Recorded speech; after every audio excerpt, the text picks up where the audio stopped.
Today, I am joined by Teagan Browne. Teagan, thank you for being here. Thank you for having me. So I am majoring in Aerospace Engineering, and I'm currently minoring in Atmospheric and Oceanic Sciences, as well as Political Science. I'm excited to be on your podcast. And that's really something interesting today because that set of skills is something that's so hotly contested today. Climate change, global warming. Is it man-made? Is it not? Has the Earth always changed? And I really want to look at your perspective on this because this is what you're studying and what you hope to emphasize in, at least in some ways. What do you make of this conversation today? Is there any validity in the sense that, well, the climate's always been changing? Who says humans making it change is doing anything at all? This is just natural process. What do you think of that?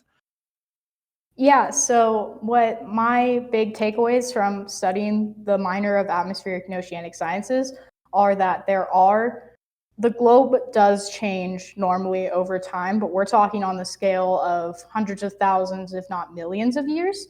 And we've really seen CO2 levels spike near exponential growth since about the 1850s when the Industrial Revolution happened, which brought in like a bunch of technological advances, like factories were made. Just technology just like took off and hasn't looked back since then, with no like check on the environment up until I think I know Jimmy Carter worked on it a little bit, but then Reagan dismantled it, and then Al Gore was pushing for it, but he lost. But basically, the only thing that could match what we're seeing today would be a Milankovitch cycle, which is when the Earth, it's not, the Earth has a tilt to it. It's not straight up and down. And so as it rotates around the sun, you'll get like different climates of the year. This can be seen in our seasons. But with a Milankovitch cycle, you'll go from like an ice age where like there's ice sheets down into probably the Dakotas to no ice up in the Arctic Circle anymore over, I think maybe like 100 years or 1,000 years, something like that. But it's basically our climate has only been exponentially getting warmer. And since there's been no drastic shift back to the ice age, scientists are saying this can't happen because the last ice age and the hothouse world were only about 100,000, 55 million years ago. And since it takes Milankovitch about 200,000 to 400,000 million years to like repeat itself, it was too close to modern day for that to be triggering it. So 90% of climate scientists say, hey, this is human made. We started this in the Industrial Revolution and we need to stop it. Otherwise, we'll see some severe repercussions in our lifetime.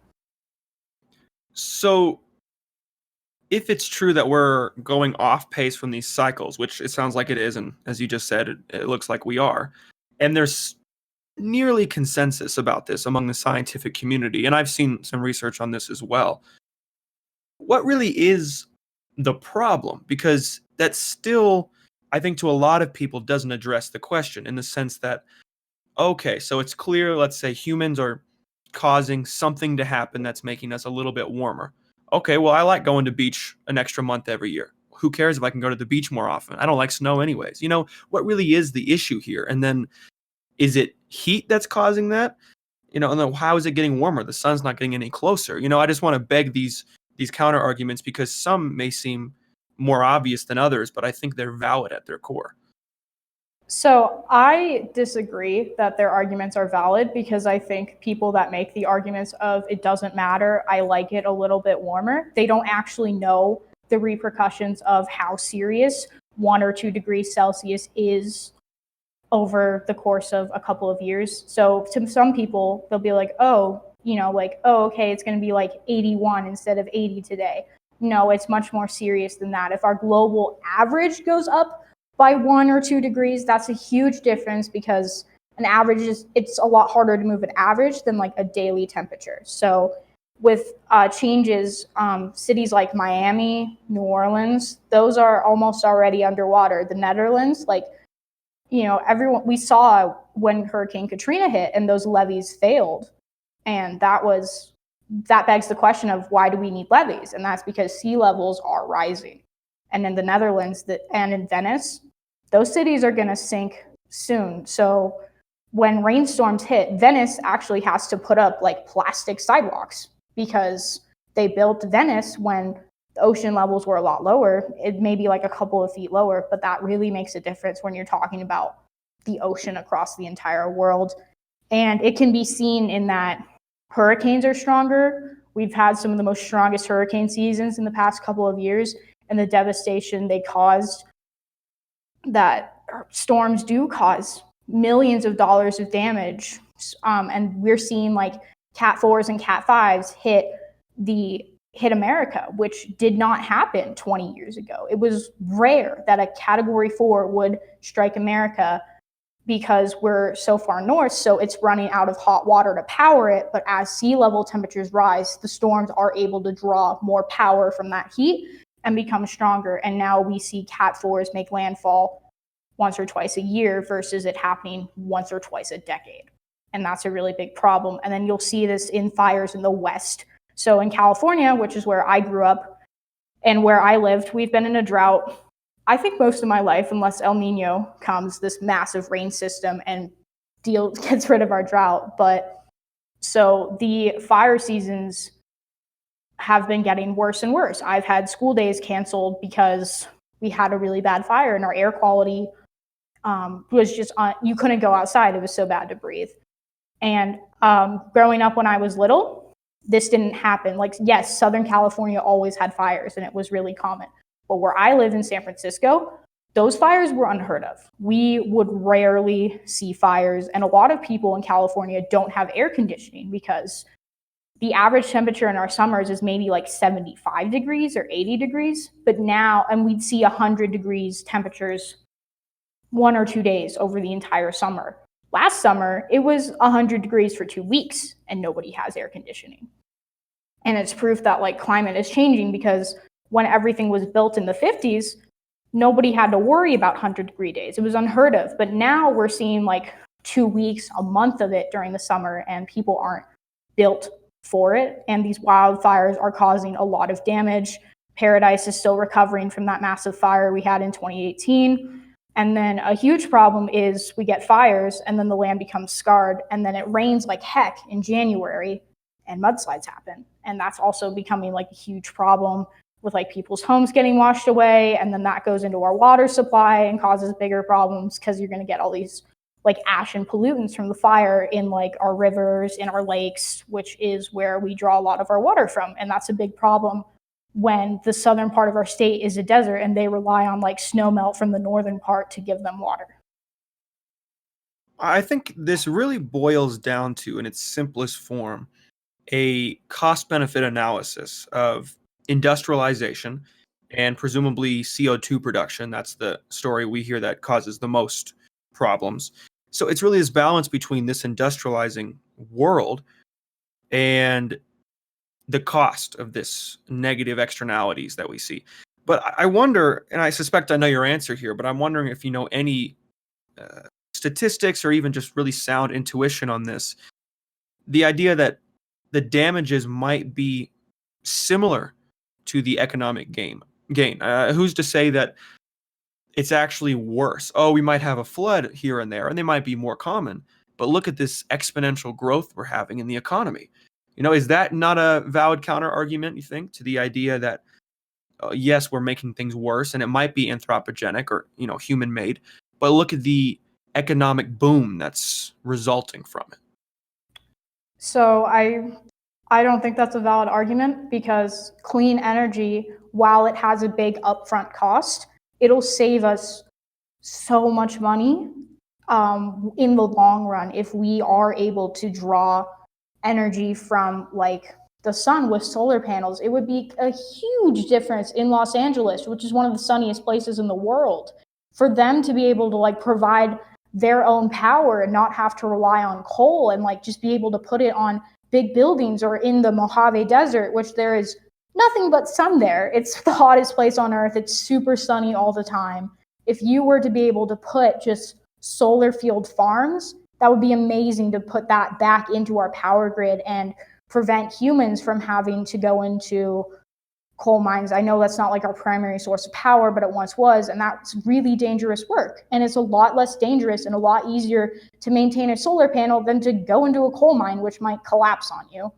And to be honest, these hurricanes that we're seeing like 2 or 3, 4 times a year, they're upwards of millions of dollars of damage. That's $4 million a year. And I don't know about you, but I don't exactly have that lying around. And it's not like the federal government can just like all of a sudden make $4 million appear. And that's just hurricanes, without even talking about the damage on the West Coast from the fires. Colorado had a really big fire, and a lot of stuff burned a little bit north of Boulder. And that does cause damage. And then you can't build on that land because there's toxins in the air. So you have to like clean up all the toxins from the fire and make sure it's safe for people to live there again, and make sure the ground like settles so you don't have like an earthquake and things go flying or a mudslide. So it's a lot of work, and it's simple fixes to switch over to clean energy because we have the research.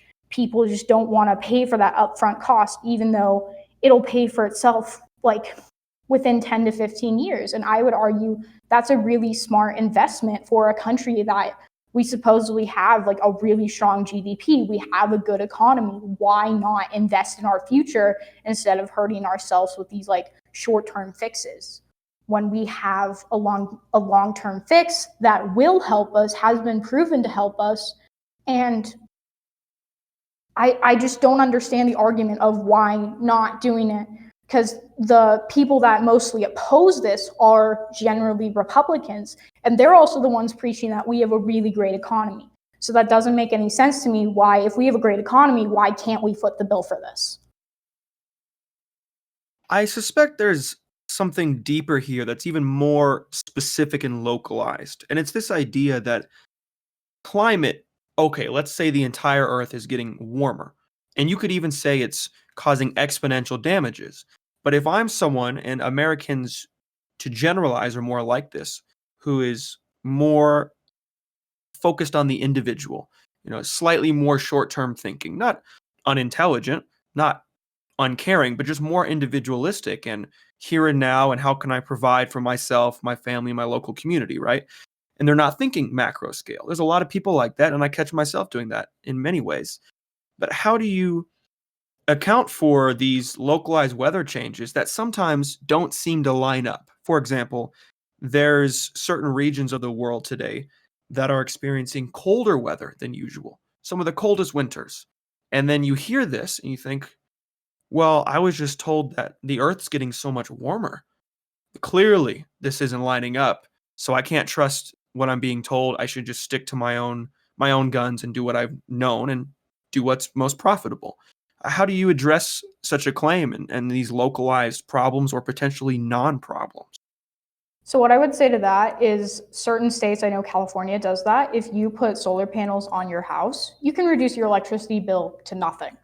And yes, it's an upfront cost, but again, it pays for itself within a year or two. And that to me is like a really good deal. When I get my own house, I fully plan on putting solar panels on it for the fact that the state subsidizes it.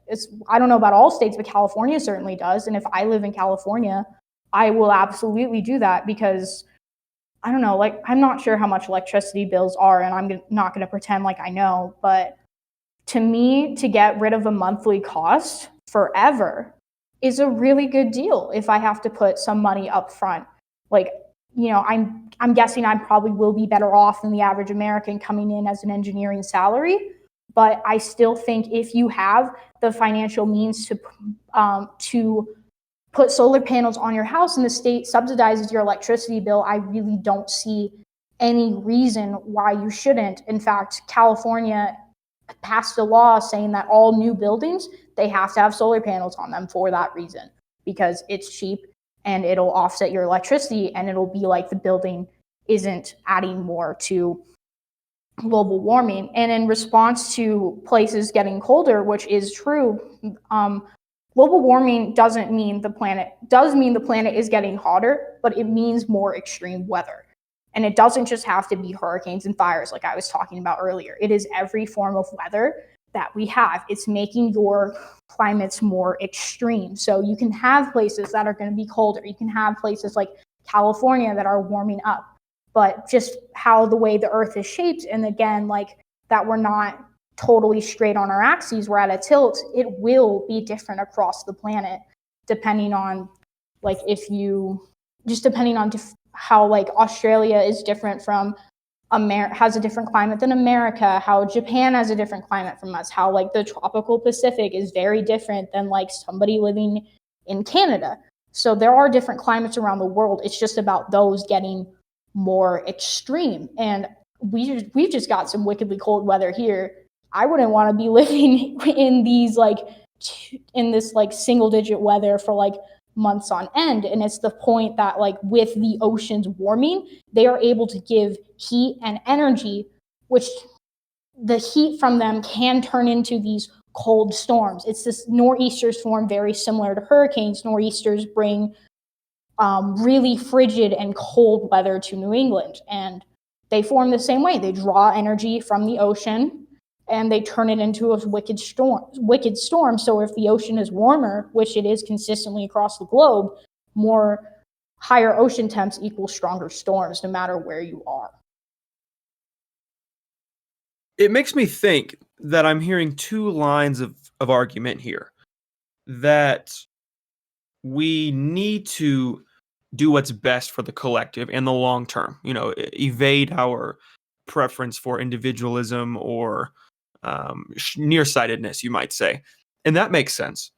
But at the same time, if we have so much accessible technology, so many inexpensive alternatives or increasingly inexpensive alternatives, I wonder, and this might sound ridiculous at first, but I'm not so sure it is, why can't we do more to control the weather? And here's an example. I remember the Olympics. It must have been 1 or 2 Olympics ago. It was going to rain during the opening ceremonies. So they have planes fly through the clouds, and they're able to, through whatever chemicals they're releasing into the air, stop the rainfall, right? So is this a battle against Mother Nature that if we directed resources towards fighting, we might not have to play a zero-sum game of either do more efficient business or do or help the environment? Why can't we have both? Do you think that's not a possibility, or is that really just way too expensive, Mother Nature always wins kind of situation? So to that, I would say I haven't seen enough research on it to know what they're doing. But if it is chemicals, then I'd want to see research on how those chemicals affect us in the long run. And I know there are ways that they are working on technology to bring more rain to the Middle East, which is very desert and very extreme climate to live in.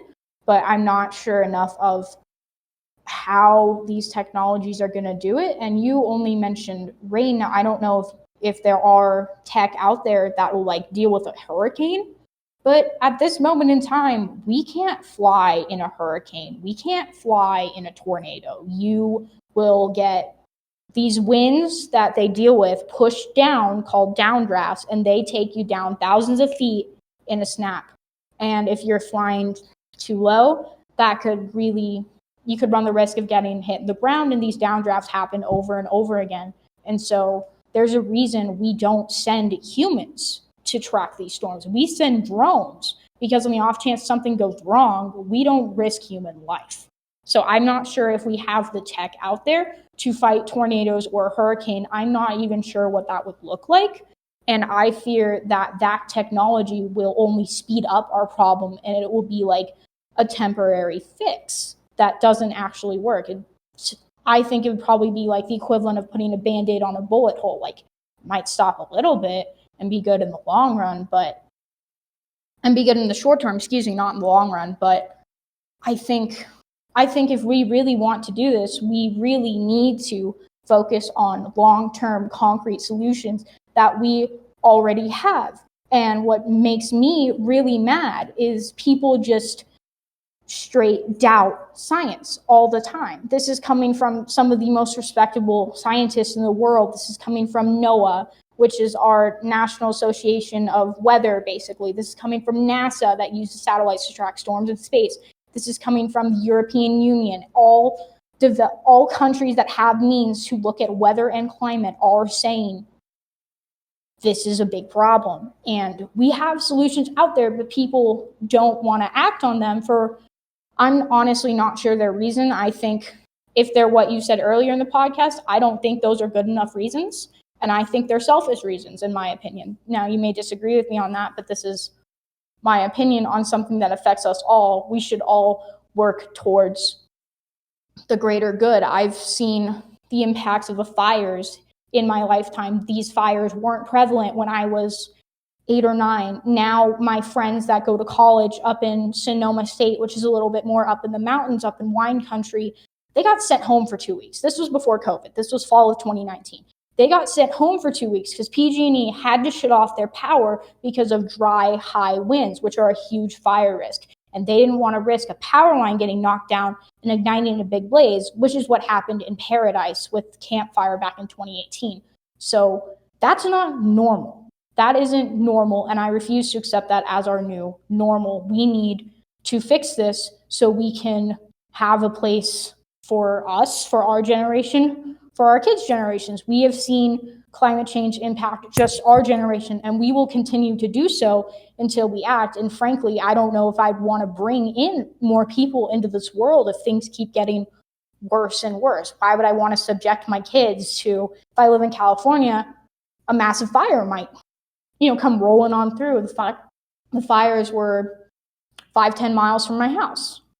That's scary. Luckily, the winds were blowing not towards us, but that's scary. My friends up in college campuses, 2 or 3 miles before they got evacuated. It's real, it's dangerous, and we need to do something about it. And I think that leaders, especially older politicians, don't want to deal with it because they're like, oh, I only have like so few years left on this planet. And they think when younger generations like Greta Thunberg and people our age have an issue with it, they're like, oh, they're just kids, and they don't want to deal with it. But in reality, it impacts us all. Whether you want to listen to it or not, it will come, and I think there is no way humans will stop it unless we all collectively work together to use technology that we have and improve on technology to reduce our carbon footprint. We need to get CO2 out of our atmosphere because that is taking the sun's heat and radiation and trapping it in. So sunlight hits the planet, gets reflected back off, but the higher CO2 you have in the atmosphere, the more of that reflected CO2 just goes back into the earth. And that's a huge problem. And as our planet gets hotter, ice melts. And some people are like, well, okay, like, why does it matter? It really matters because ice is the best thing at preventing heat from coming into our planet and reflecting that heat back out into space. But as the planet gets hotter, ice melts and we get ocean water, which is the best at trapping heat into our atmosphere. It has almost no reflective capability. All that heat just gets absorbed, making our oceans warmer quicker. So it's a self-licking ice cream cone. As we get warmer, we lose more ice, making us get warmer faster. And that's a huge problem for us because up in the Arctic, there's no it's not a continent like Antarctica. If that ice can completely melt and there will be no land there. It's just ice. And so what we're seeing is we're not seeing ice there prevalent year round. We're seeing ice from the winter be there, but by summertime, the ice that's further south by Greenland going into the islands up in Canada, that's melting. And back in the 80s, that would stick around year round and keep our temperatures lower on the earth. And that's a huge problem that our sea ice is not there anymore because it holds, I believe they have drinkable water in the glaciers, and it will allow a lot more heat to get in. So we need that ice to prevent heat from going into our atmosphere. And unless we humans do something to undo what we've been doing since the 1800s, I'm really worried about what the planet is going to look like 50, 60 years down the road, which will still be in my lifetime and certainly in my kids' lifetime. And you bring up a good point about the reflection of sunlight because if you look historically, you'll see um, our cold times throughout history, hundreds of millions of years ago, where you have this self-perpetuating cycle of sunlight being reflected off snow, which leads to more snow and so forth. This is something of the antithesis of that, the opposite, where it's less snow creates more water, more flooding. But a point to mention that I think a lot of people misunderstand, or maybe they don't, and I'm just projecting, is this misconception that ice that's on water when it melts, it's not an issue because it's true. The buoyancy and the displacement of water from ice when it melts, it actually doesn't increase water levels. That's true. But the ice you mentioned, for example, on Greenland, that's runoff. And runoff, it can refreeze in the ocean, but it won't ever get sucked back onto the land. So that's an important point that I just wanted to mention, that I think a lot of people misunderstand the point you mentioned about the reflection of light, which I didn't know too much about. And then also that some of the ice is actually more relevant, at least to the point of rising sea levels. And tell me if I misunderstood any of that. No, you're absolutely right. You can actually test this yourself at home. So if you take a cup of water and you put ice on top of it and you let it melt, and you can fill it up to the very, very top, up until the point that one more drop you would spill. That water level will not change because the ice is displacing it. And then when the ice melts, that water that was inside the ice comes out. But that was already accounted for in the glass because where there's ice, there wasn't like liquid water when you first started. But like you mentioned, when ice melts off of Greenland, when ice melts off of Antarctica, ice that was on a continent that wasn't accounted for in our sea level, that causes rising sea levels. And that will cause places like Miami, Venice, the Netherlands, New Orleans. Those cities are all in danger of going underwater soon if we don't do something. And governments there have been doing like levies. And I know the Netherlands have a really sophisticated system of how to deal with this. I don't know enough about it to talk about it, but those are only temporary fixes. We don't do something soon, the water will overwhelm them. There's nothing that you can only fight rising water for so long before, it's just, frankly, your like sidewalks are just like completely under sea level. And so you're right that when that ice comes off of Antarctica, Greenland, it can't go back on, and it will not go back on. So that's permanently in our ocean. It may refreeze, but it's still in there, and that will contribute to rising sea level because it's water that wasn't already accounted for. And for someone like you who is currently studying this, and I presume will continue to study these sorts of things in the future, I can understand how it's easy to make very strong claims. Like, this is a problem. We need to fix it. The data's there. There's near scientific consensus. There's no reason to disagree. And that makes perfect sense. But do you have any insight into how we could educate people? Because as it stands right now, two-party politics sure as hell isn't doing a good job. What is a good way to do this? Do we just need better K through 12? Do we need better news media? What is your insight into how we could progress forward in some way where we can find common ground, but we don't have to invoke centrism for the sake of centrism, because our common ground can be under scientific consensus, for example, which is going to be on one end of a quote unquote spectrum. Yeah, so I definitely think the best place to start is with K through 12, is with kids. I've worked with them before. They are some of the most accepting of new information. I like to think of them as little sponges. They absorb everything. And because of that, they are very moldable, which can be great for teaching them about science. But if they grow up in a community where they're being taught pseudoscience, not actual science, they're gonna be molded to think that. So I think we really need to educate the youth. I think that's going to be our best bet, because then if we get like the youth educated, they'll grow up. And if we keep educating the youth, then hopefully, fingers crossed, we get a population which is more in tune with science. And I also think people get stuck in negative, believe it's called a positive feedback loop, where what they believe is getting reinforced by everything and they don't get any perspective. I'm probably guilty of this as well, as I'm pretty far left and I don't know a lot about like right of center politics. But what really concerns me is those people on those extreme fringes not coming up for air, and they're going down these rabbit holes, and social media will continue to perpetuate and to show them stuff they want to hear and drive them further down that rabbit hole and push people farther out. And I really think you need to be educated on what is true, what is a reputable source, and what is complete and utter extremist garbage. The left does this and the right does this. There are extremists on both ends, and they definitely have news sources that perpetuate this. But so what I think, and I'm really glad my high school had like a pretty solid unit on what is a reputable source and what isn't. And they gave us like a chart that showed, hey, here's some sources that are factual and have almost no bias. Here's sources that are factual and have a liberal bias. Here's sources that are factual and have a conservative bias. So I don't want people saying, oh, if it's conservative, it can't be true. That's not what I'm trying to say here. I think people need to understand that if you are within, like, you need to be factual, whether you have a left or right bias. And what I'm seeing is a lot of people are turning to Fox News on the right. That's probably the most prevalent example we have today.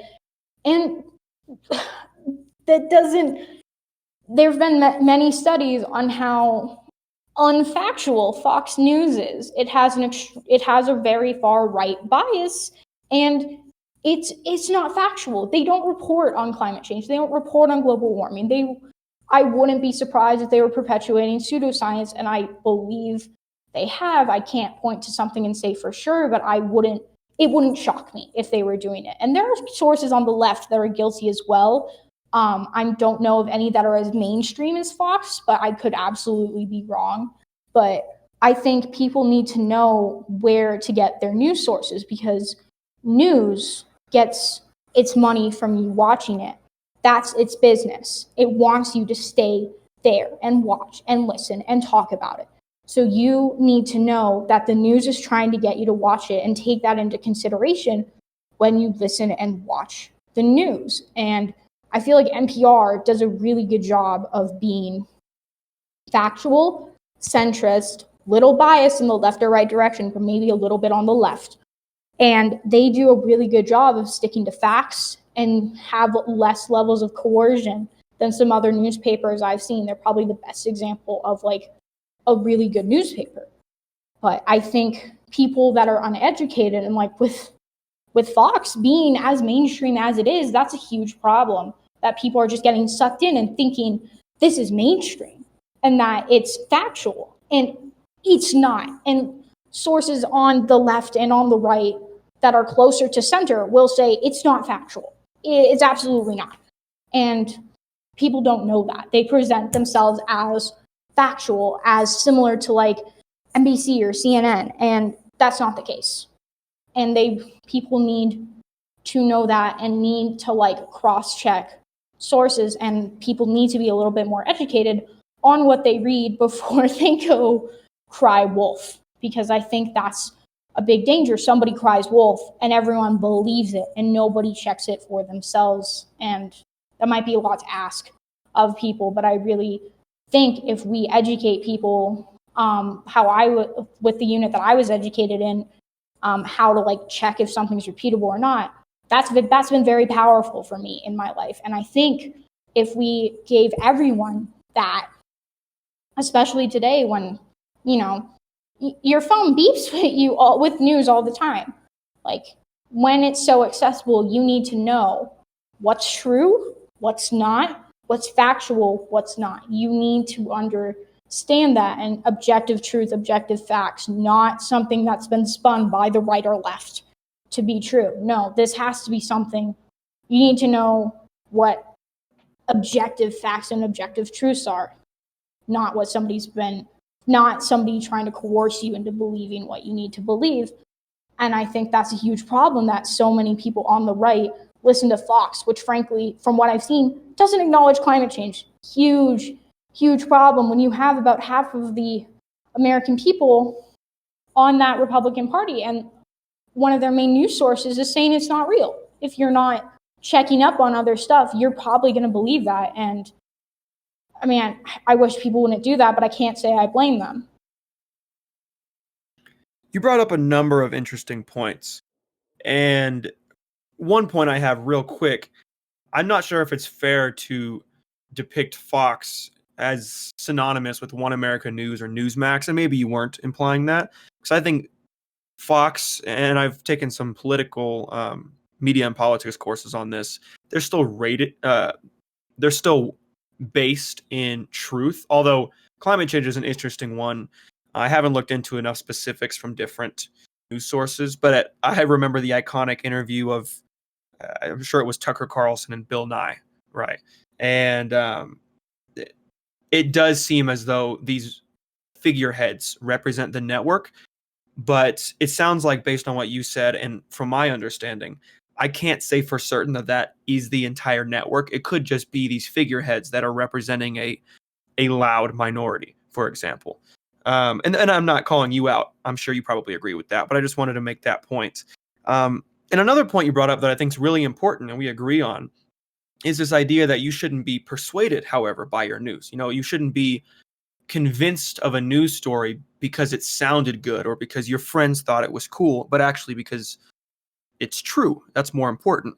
But that same line of thinking could be applied to who decides if it's true, right? So if you say, for example, the government should regulate some kind of news sourcing and say, oh, you know, we need to be able to say this is good or bad, this is more or less true even. Well, who regulates the government? Is it because of our elections? And if you have the tyranny of the majority and we elect terrible representatives, well, then we're going to have terrible regulation on the news. Do you see my line of thinking there? Yeah, so I agree. The news is a check on the government. I think like a really good example is the Vietnam War and how the Times and the Post exposed the government. And I don't want to live in the world where the government regulates our news. That's messed up. And I agree,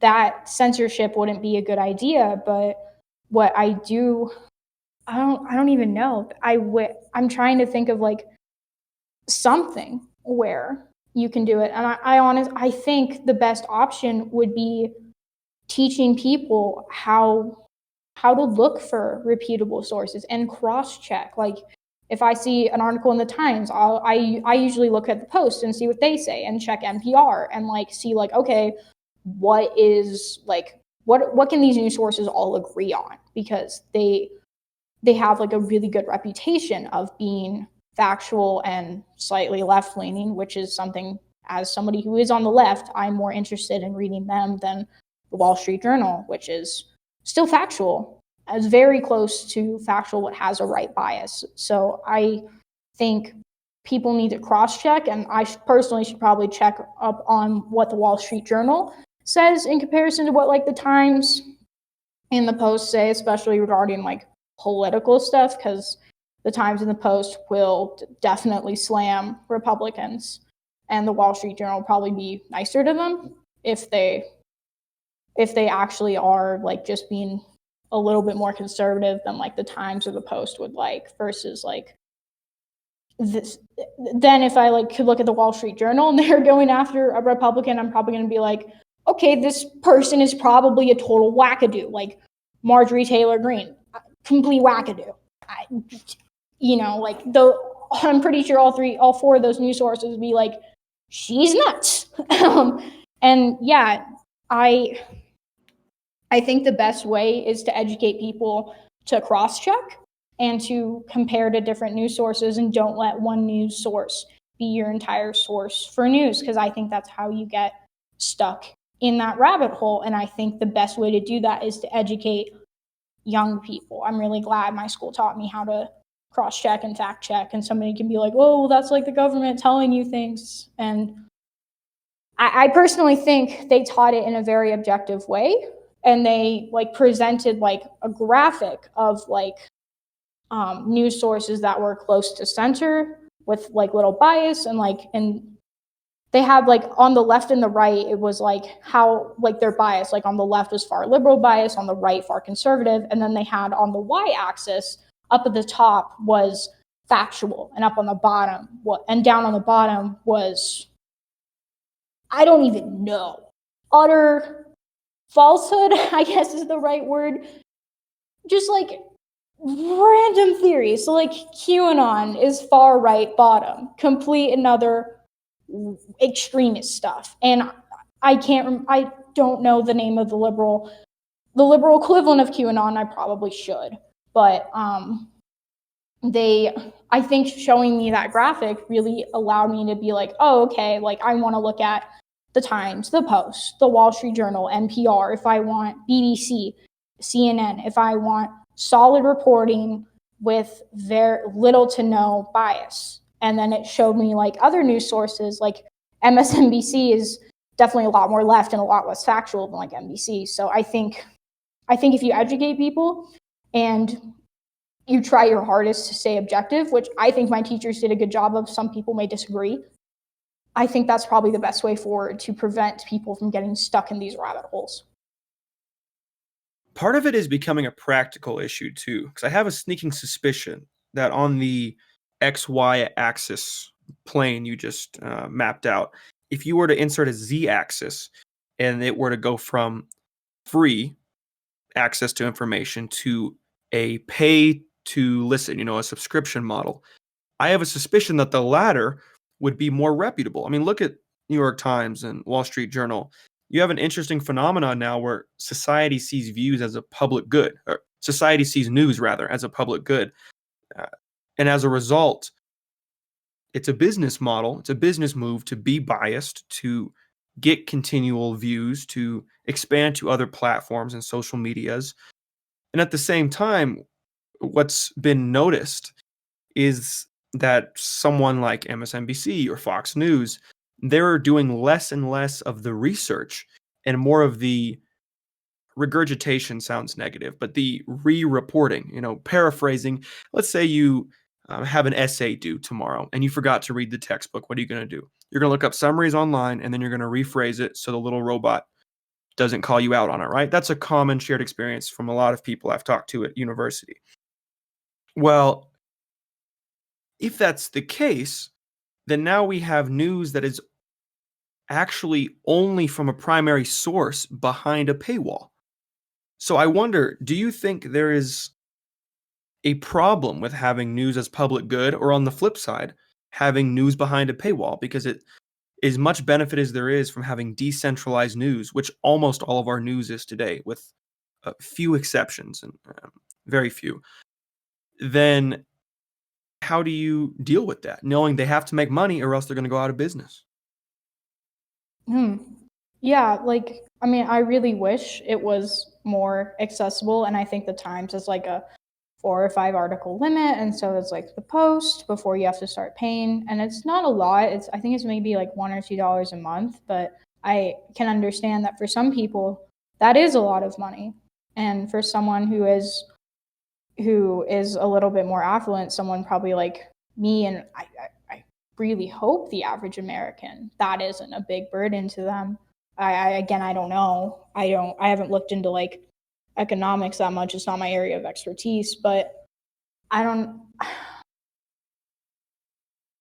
really wish all the news could be free, but it costs money to print things. It costs money to run a website. It costs money to do all of these things. And, I wish there was a better way to do it. I mean, I know like your local newspaper is usually free, and like you can like just walk down to the post office and grab it, and like local newspapers have been shown to be pretty like caring about your local issues and pretty good reporting from the research I've done.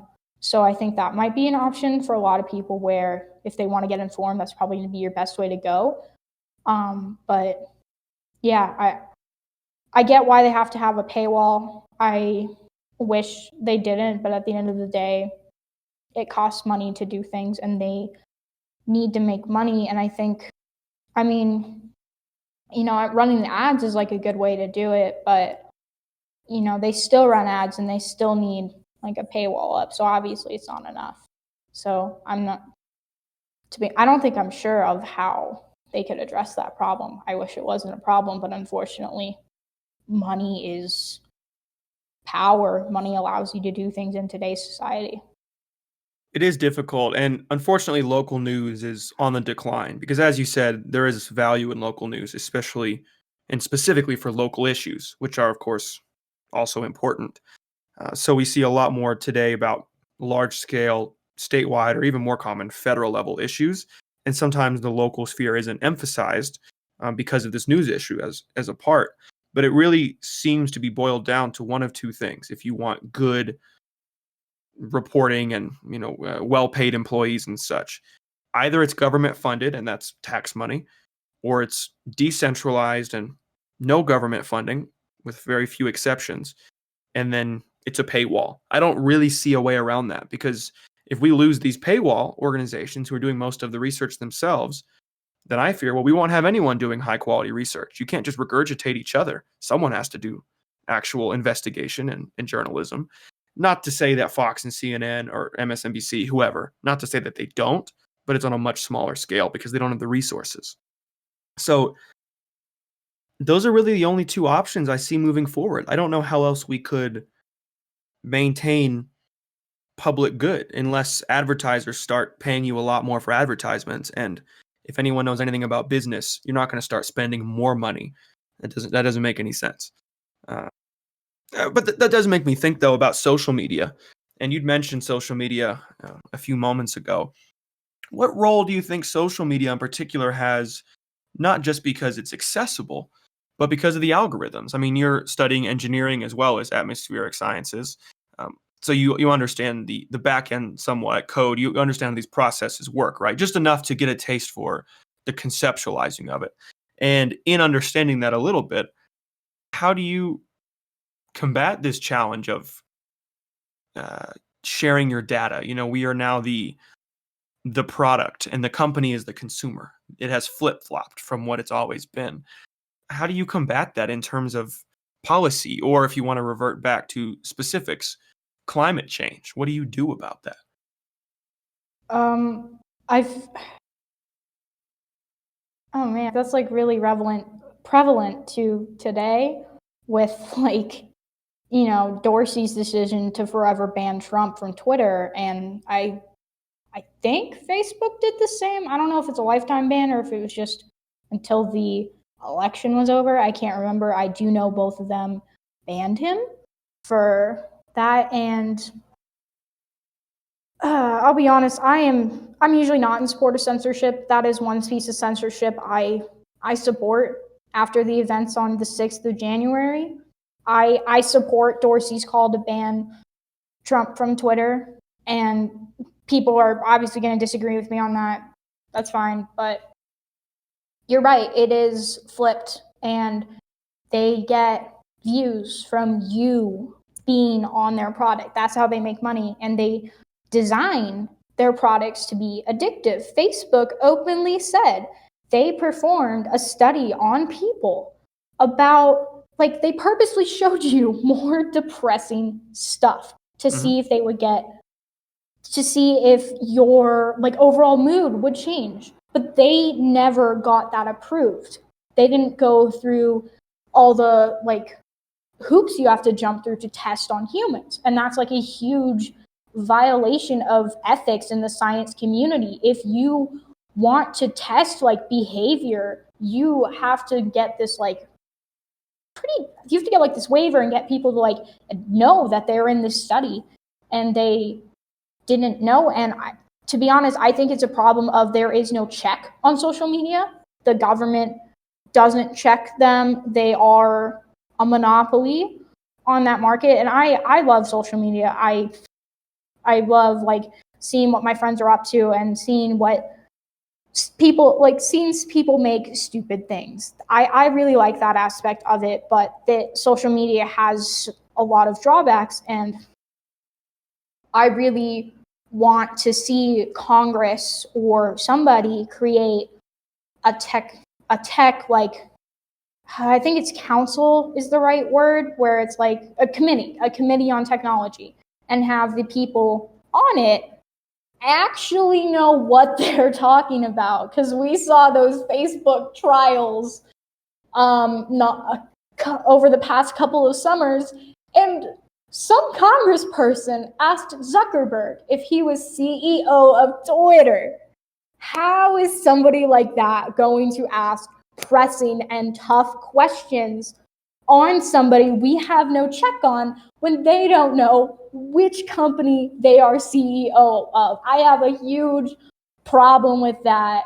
And I know Congress people can't be well versed in everything, and they have like aides to their research, but whoever that congressperson was clearly didn't do their research and got caught by it. It was absolutely ridiculous and disheartening to see somebody who people elected not be able to know what was going on. And this is where I think science and political science needs to like mesh more, because I feel like a lot of politicians don't get the science aspect. Not all of them, but I would argue almost all of them don't have a background in science. Most of them have a background in being a lawyer, in being working in the government. You know, I bet if we were to Google like what's their undergrad degree, it's probably going to be pre-law, political science, economics. Makes sense. You're going to be a political scientist. But I think leadership without a proper knowledge of science is going to lead to a repeat of those trials where they have no idea what to do.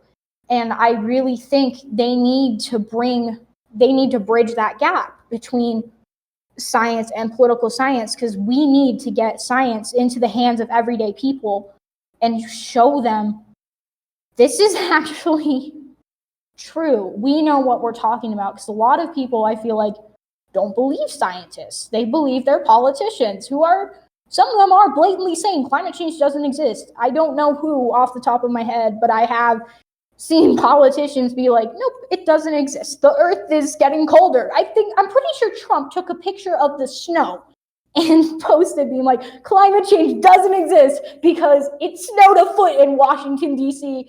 in January. No shit, it snowed in D.C. in January. It's been snowing in D.C. in January since probably as long as way before America was even America. Like, dude, of course it snows there. It's not like overnight the climate's going to be 100 degrees every day. Not how that works. But I really feel like people in those positions of power are miseducated on science, and I want to see more scientists in political science. But then it's like people in the science community absolutely don't think politicians know what they're doing, and for valid reason. And I've done this. Most of my friends in the science community have done this. We will openly mock them and mock politicians and be like, why would anyone want to do that job? And that's partially our fault, because we're not there seeking representation. Our ideas won't be represented. And I really wish they would be able to make like some form of part of the government that is more science-based to deal with science issues, because it's not working with tech. We are seeing like big tech has no check on it. Amazon, Google, Apple, Microsoft. Well, Microsoft got it a little bit in the 90s and got like decentralized. Microsoft had a check put on it in the early 2000s, I think. But a lot of these other tech companies have no check on them. And from what I've seen based on those trials, they have no idea how to put checks on them. And I'm sure there are people who know how to put checks on them that just aren't in public office. And I really want them to make like a tech committee or a science committee filled with not politicians, but with like scientists specifically brought in for issues like this. They don't have to be like making everyday laws, because I don't think that'd be an easy sell. But like, I think if you had like a science committee that was specifically brought in for dealing with like the Facebook trials, or for dealing with like climate change or environmental laws, and like just being able to provide that perspective, I think that'd be very beneficial, because I don't know of any science group that is really involved in politics, except for I believe the president has like a president science group that people can like serve on and like advise. I'm not entirely sure the logistics. I think something like that exists, but I really want that in Congress where the laws are being made. Yeah, and about politicians, and Trump is a microcosm of this.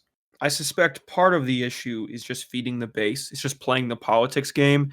And partly I can't blame them, in the sense that to get your points across, you have to you have to be reelected, and to be reelected, you have to feed your base, and that reelection cycle is longer and longer every year. So partly I get that, and I get that Trump's probably just apathetic and feeding a base, with your snow example, however funny it was, because it was hilarious.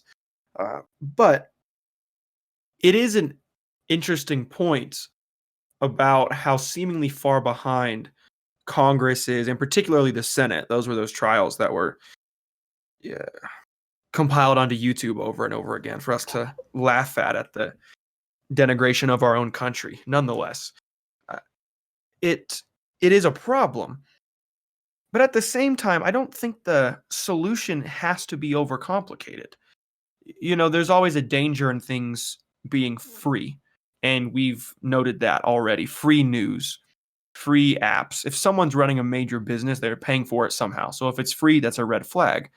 But at the same time, and I wrote an essay on this just recently, we could just have a paid business model, or even more simplistic, just more transparency. Even if everyone said, I agree, when they sign up, there was a required opt in that was in your face, big bold letters, and said, hey, we use your data to market ads for you. Or, hey, even more important, we sell your data to third parties. If it just said that, and you had to either opt in and say, I agree, and then they, attached more specifics if you wanted to read it, of course, for legal reasons, or you could select the $5.99 a month business model option. Well, maybe everyone's going to pick the free version. I don't know. I suspect the majority would. But at least now you're empowered. It's within your rights. We've now all chosen to give up our freedom, and I think that's terrible. And Orwell would be rolling around in his grave to hear it. But at least it was our own free will, or decision making, that led to that. But you can't have that decision without some sort of transparency, and that's where you hope the government is able to intervene in one way or another, just enough to say, hey, just enough regulation to where it's required to be transparent. You have to have an opt-in or a paid business model, just something simple. Because I don't think that on one end we can be completely laissez-faire, because we are giving up willpower. I wholeheartedly believe that. But on the other hand, I recognize that free markets are more efficient, and if we just regulate all of big tech, that's not going to help everyone either. So there's a middle ground there, but I don't think it has to be as nuanced as many people think. It could be as simple as uber transparency and a second business model that you implement in 100 lines of code on the homepage. It wouldn't be very complicated.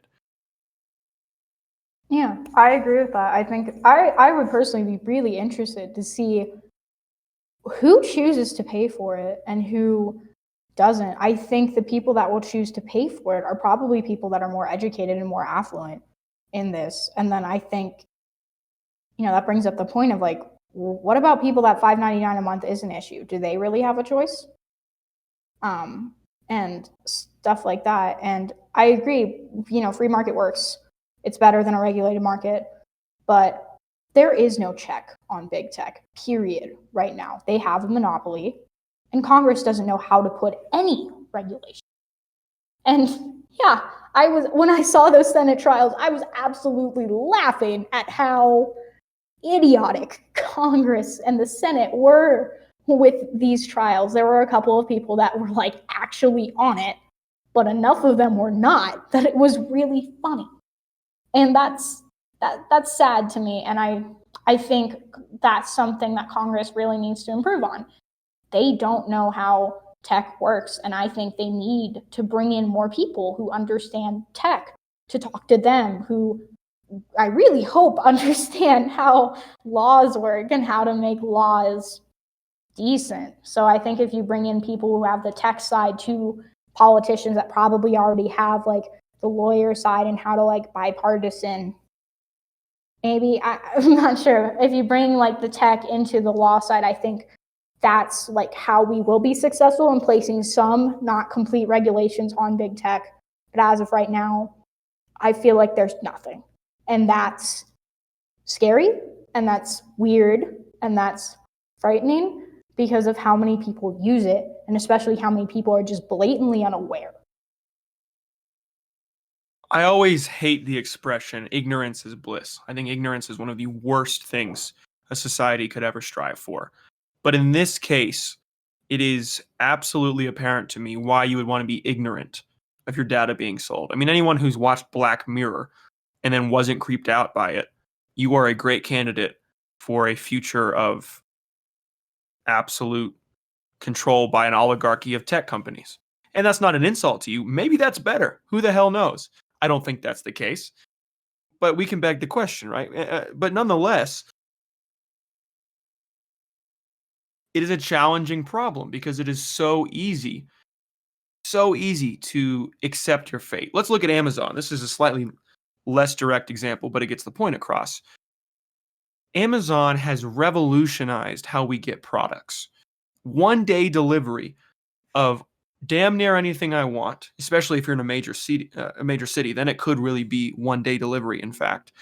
And it's super inexpensive. If you have a Prime membership, then you get a 5% back gift card or a 5% back credit card. They have everything you could possibly want. And it really brings up this value proposition. Should society be immensely easier, or should society be immensely more free? Because I don't think those are necessarily compatible, at least not in every possible way. There's a middle ground, but it's close to, if not a zero-sum game. And then, of course, this ties into your point back to climate change and whatnot. If you can sell a product that we are happy to receive, and we're actually glad to see it on our homepage, thank goodness I gave you so much data. That's what I wanted, like the story of Target was starting to recommend baby products to a woman who didn't know she was pregnant yet. Well, that's hilarious, and that's amazing if she she was waiting for a kid. Fine. But if information is presented in this way, if truth is no longer an objective thing, if it's in fact so malleable that truth is whatever's on your homepage because you gave Spotify your listen history and based on your mood you get this version of truth, that has to be damaging. I can't think of a way other than just pure dystopia that this is valuable. I really can't. And I acknowledge my bias that I lean towards free will, and I lean towards libertarian, at least insofar as the authoritarian libertarian axis is concerned.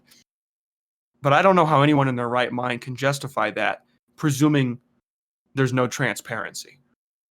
Yeah, I agree. I agree with you that I definitely lean more towards free will, and that Target example you just gave, that would terrify me. That's really freaky. That's so freaky. I hate the feeling of deja vu, and I hate the feeling of that like drives me nuts. And I don't know, it's that really freaks me out. And yeah, I use Amazon. Like, come on, if you don't use Amazon, do you live under a rock? Or did you like really make the conscious choice to not use Amazon? Because some of my friends have actually done it, and I'm like, more power to you. Amazing. I don't know if I could do that. But it's like, I want there to be more free will, and I agree, like the like Spotify basing it off your mood. It's really interesting because I love dystopian novels, and I read one where they completely had control over your emotions with like an injection. It was the creepiest thing and most interesting book I've read because it was based on that. Would I want that in real life? Absolutely not. I would sooner, I would go crazy if that were my reality.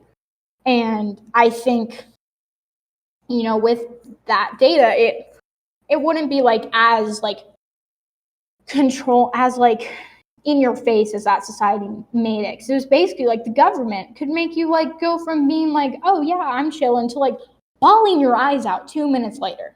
Like that's nowhere near that. But even a little bit of that is creepy and concerns me, in my opinion. I'm like a big fan of Orwell, a big fan of 1984 and all of those other dystopian novels. And that's freaky, like what tech can do, and that there's no check on it, and don't get it. And like, yeah, I mean, like, if you don't know it, you don't think about these things. You don't be like, oh my god, this is so creepy. You don't get the weird feelings that I do. But I'd rather get those weird feelings and be able to feel things than to be unaware. Like what you said, I don't like being ignorant. I don't like that feeling of being unaware and not knowing something, because I think knowledge is power. And that's what we're seeing more in today's society. The more you know, the more power you have. It really is. And I'm a believer that to generalize, power is something of a pool, a finite pool. It's a very humongous finite pool. But this premise, I think, holds true that either it's distributed to everyone relatively equally. Everyone has, an average IQ. Everyone has equal access. Everyone has living wage, whether you want to call that UBI or free market. It doesn't really matter for this point. So either everyone has some semblance of similar amount of knowledge, or a select few have all of the knowledge, and that's where the control comes from. Now, those are obviously different ends of the spectrum, and I think I'm sure most people on their intuition would say, well, the former is so much better. I don't want to be controlled by whether it's a government on one end of the political spectrum or it's monopoly on the other end of the political spectrum. No one wants to be controlled. But they act like they do. We all do. We act like we want to give out our data because it's easier. We act like we want a God figure to give us hope when our loved ones die because we didn't treat them good enough in this reality, so we hope we get to see him again. We hope we can repent. And there's more reasons than that. But humans are great at bringing forth, I shouldn't call them excuses, but at bringing forth this cognitive dissonance, this doublethink, if you want to use Orwell's term more precisely, because we like it on some level. We don't acknowledge being controlled, and we don't like being controlled, but we sure as hell like limited resources. I remember watching a TED Talk not too long ago about a study that was done on choice. It was like a grocery store, and you could have 15 options or you could have 4 options. Well, if you have a billion options, you end up leaving dissatisfied selecting one of those options because who knows, there's 14 other that could have been better, right? But if you only have a couple and you're like, well, this one's definitely more like me, boom, that's it. And that ties into, unfortunately, politics today. The two-party system actually is relatively effective at getting people kind of what they want.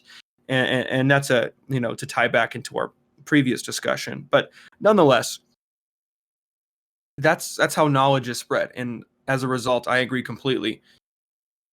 That is how power is spread. Almost 100% correlative to the spread of knowledge.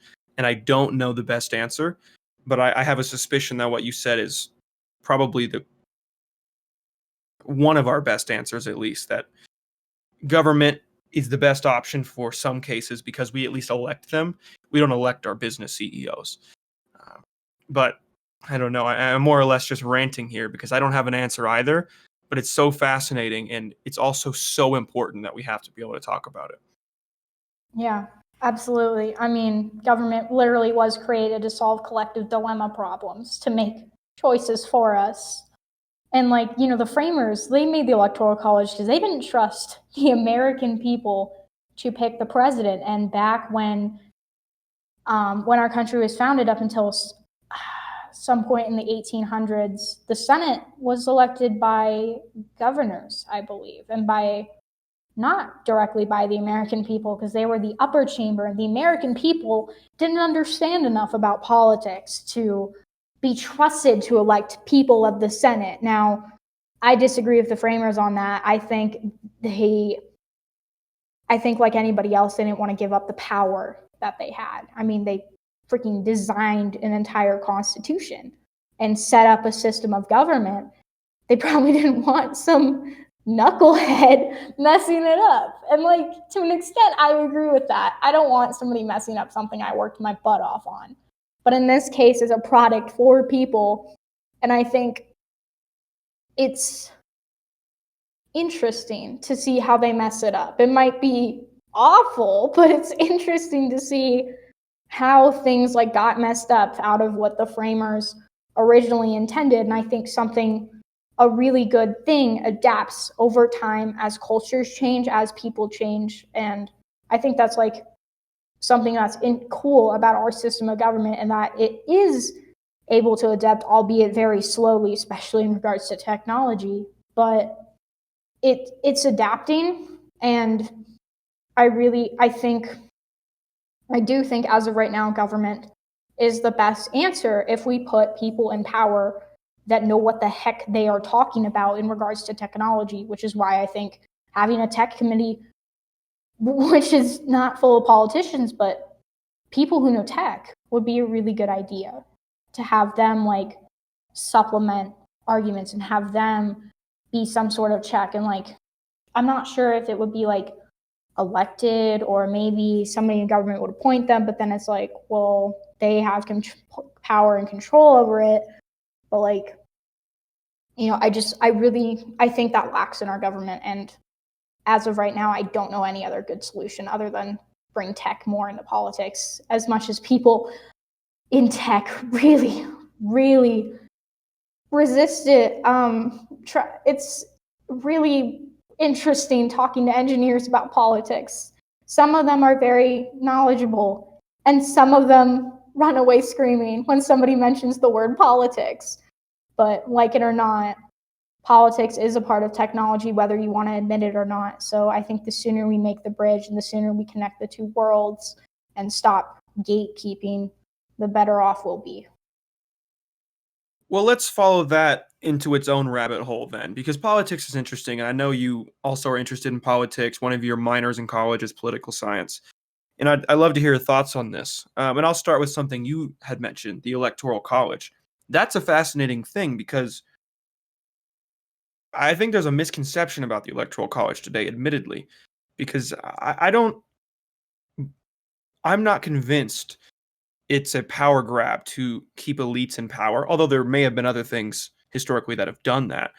Because the Constitution, or rather the Electoral College, is really a states' rights issue. It's how much power does each vote get in each state. And it's very rare for electors to be unfaithful, as I believe the term's called. Up until the 2016 election, there was something like 7 unfaithful electors in the history of the United States. And then in that election, there were a number more, and that brings up its own controversy, certainly. But following the trends, and you as someone who appreciates trends, the Electoral College is certainly, I think, misunderstood. And to extrapolate this further, that applies to a lot of our politics because the same people who want more government, quote unquote, the left, seem to disagree with the right who loves our Constitution written by our government. And I can't figure out why the hell we can't find middle ground here, because everyone appreciates facets of our government or our Constitution, and they're phenomenal. I agree with that. I don't know many people, if you really delve deep, who disagree with that from any political standpoint. Maybe libertarians, maybe. So it does strike me as a fascinating issue that we can't solve these tech issues, that our elections are such a problem right now. Obviously, COVID's accentuating them, but even before with social media, that ties into elections and that ties into politics because who has the money, right? Who can make the most ads? Who can target the most people on Facebook? I actually, for a short time, um, worked on a social media marketing agency through Facebook. And there is so much power, and we didn't unlock any of it. It was very young, just an early venture that we ended up dropping. And just from the get go, you can target people based on almost anything you want, other than a couple protected classes. You can target people based on who they know, what they're into, anything, right? And people kind of know this. But before the Social Dilemma documentary came out, people didn't really understand this because we could target based on data sheets we import, on friends lists, on anything you want, you know?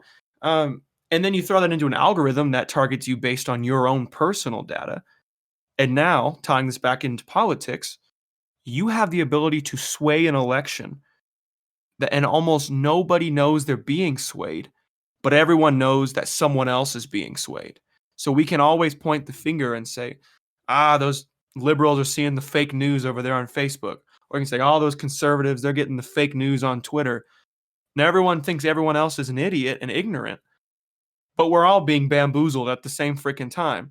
So it is absolutely amazing to me how this plays out. And I think you're in a really interesting spot where you can understand scientific questions like climate change and find a way to hopefully make them accessible education wise, K through 12, but also politically, because politics ends up being our ability to express ourselves through regulation. Yeah, I agree. It's a really interesting spot. I feel like I'm caught in the middle. I talk to poli-sci people and they're like, whoa, an engineer. And they're so surprised that everyone just perpetuates these stereotypes about the other side, that poli-sci students are like, oh my God, she can hold a conversation and she's not like going, staring at her feet. That's a horrible stereotype. Some of it is true, unfortunately. Like, engineers are definitely on average more introverted, but it doesn't mean they don't think about these things. And then when I say to engineers, I'm getting a political science minor, they're like, why is it even called political science? That isn't science. And I'm like, no, man. And it's strange. And like, they have all these stereotypes that like, they're like, oh, well, like, does people in your class, are they just like, are they like drunk all the time? Are they like just like not capable of doing anything? Are they like complaining about like having to write an essay? And neither side gets the other side, and it's weird when both sides are like, you're an anomaly, and I'm like, oh, okay. And I really think there's a lot of power in forcing those two sides to stop being idiots and talk to each other, because engineers need political scientists to get their ideas out, and political scientists need scientists to properly explain how like climate change works, how to like talk about tech regulation, how to explain like what do these 500 lines of code mean in English, because some code is ones and zeros. I can't even read that. A couple of my comp sci major friends can, and they're like, oh, this, like, they spelled out hello Teagan to me in ones and zeros, and I'm like, what is this? This is I can't read this. And they're like, oh, it says hello Teagan. I'm like, oh, cool. But I think there's power in being in the middle, and I think really want to like force those two sides to collide and see what comes out of having politicians try to help explain things. I feel like they're better at explaining things to the general public than engineers are.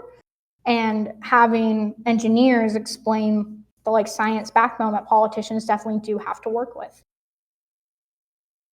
Yeah, absolutely. I mean, I remember back when I was involved with engineering, you're right, a lot of these stereotypes do hold true.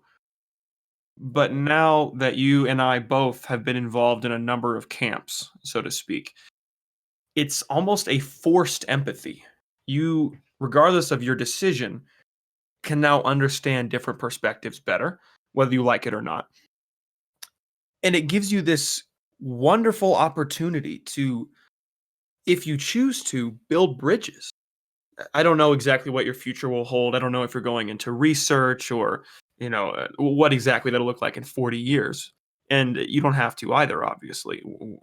We're young, but it is valuable to have this opportunity, and it's really this battle of, are you going to squander it? And not you in particular, but anyone who has this chance of empathizing, because most people won't empathize with each other because it's hard, it's uncomfortable, it upsets our feelings. I get it. But we now can empathize with at least a couple of camps, and these are camps that you in particular can empathize with. So I'm going to put you on the spot here. How can you utilize this bridge that I've just constructed to better pursue causes that you are passionate about? Well, I knew you were going to put me on the spot at some point during this podcast. Okay.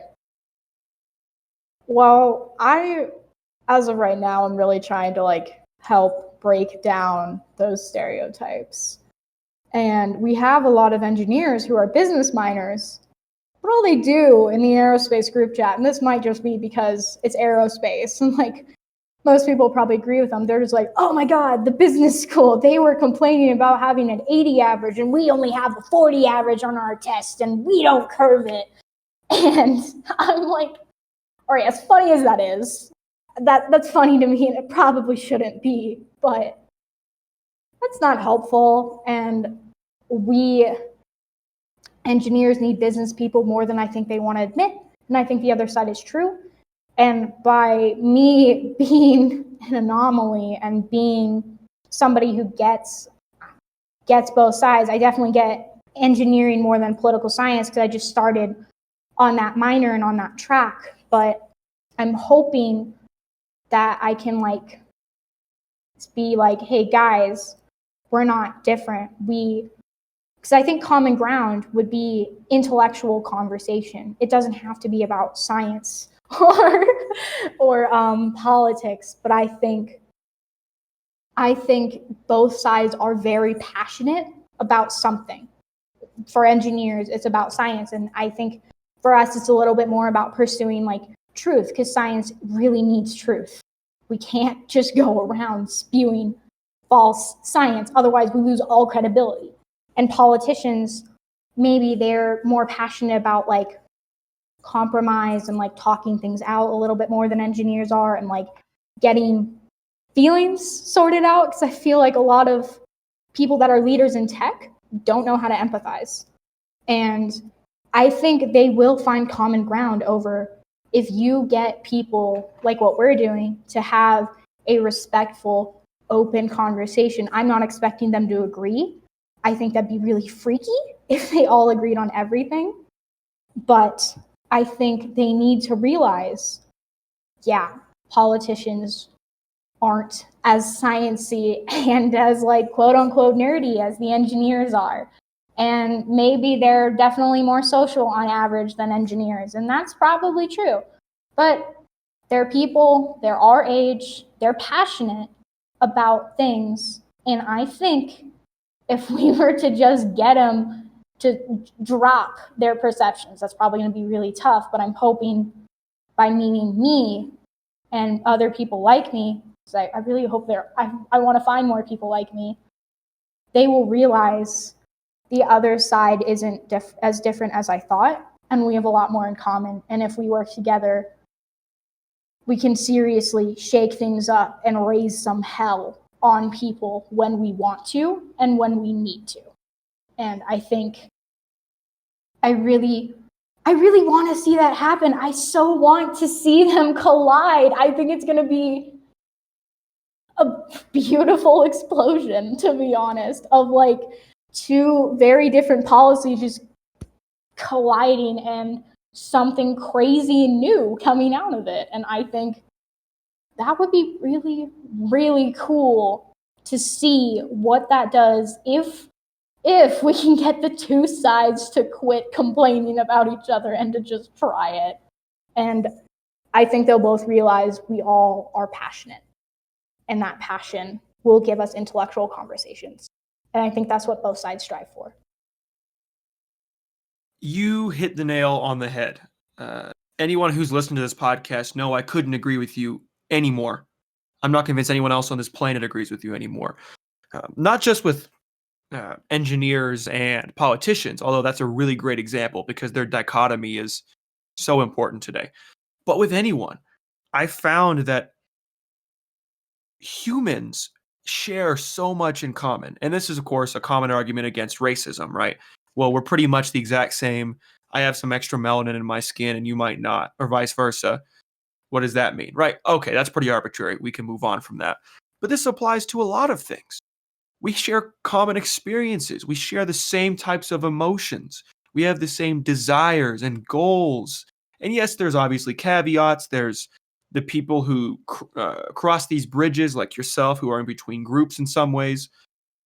And people like you may require slightly more responsibility because, oh, you don't want to feel guilty for not bringing people together. But that aside, we have so much in common. It's funny how people will ask me, Colton, don't you hate this person? Or isn't this coworker such a pain in the ass?